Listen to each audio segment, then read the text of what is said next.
Hi, my name is Angela Young, and today I want to talk to you about water dowsing and the important role it plays in not only farming, but society.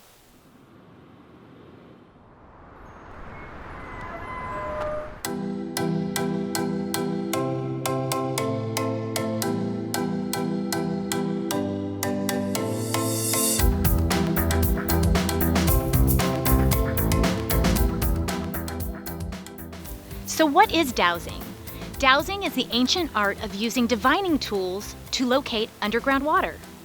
There are many different types of tools to dowse with, including L rods, Y rods, bobbers, willow sticks, and pendulums, just to name a few. Rob Thompson is a well-known dowser located in the heart of Sonoma-Napa wine country. I'm a third-generation dowser with over 40 years experience. Our family owns one of the largest water well drilling companies in Northern California. And now I've become a full-time dowser. I mean, I've drilled I've done over 4,000 projects dowsing in just California alone. That doesn't include Oregon and parts of the western United States. So water is one of the most important things a farmer looks at when he's beginning to develop a property into vineyard. As I've educated myself about finding water in the valley, I've recognized that witching gave me a lot more confidence than other methods. My first experience with witching was there must be something with electrical energy. I had no idea what it was, but I knew that some people had it and some people didn't. Rob came out and I thought, well, he seems very confident. And I thought nobody could have that much confidence in witching.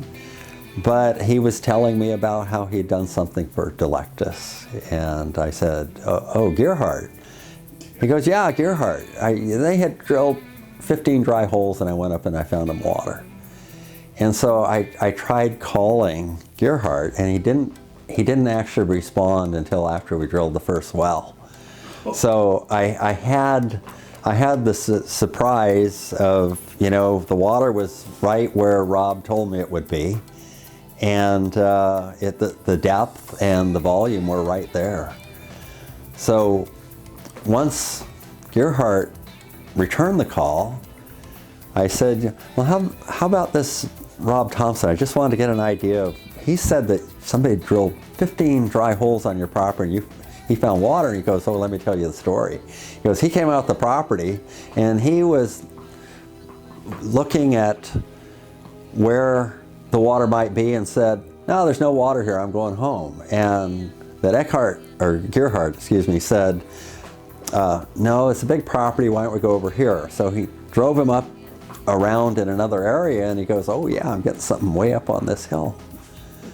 Yeah, it was a very, very steep hill. And then he told me that Rob told him that you were a little bit confused because there was more water than you could measure. There was another location in the area because this was very steep to get up to. He drilled the well, it was easier to get to, and you came in within a gallon a minute and within a couple of feet. And then he said, well, if he hit this one right, I think I'm going to spend the money and build a road up to the other one. And he said, once the well driller started, 3 days later, the fella calls him on the phone, he's really excited, he said, we hit a gusher!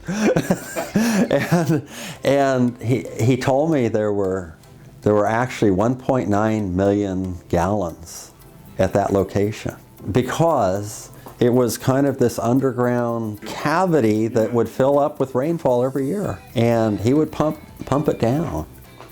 And so that gave me a lot more confidence in Rob, hearing this story. And anyway, I think as much as anything, what Rob has done for me, he's given me an insight to this other sense that so many people are not in touch with, and he happens to be a conduit to that sense like I've never seen before.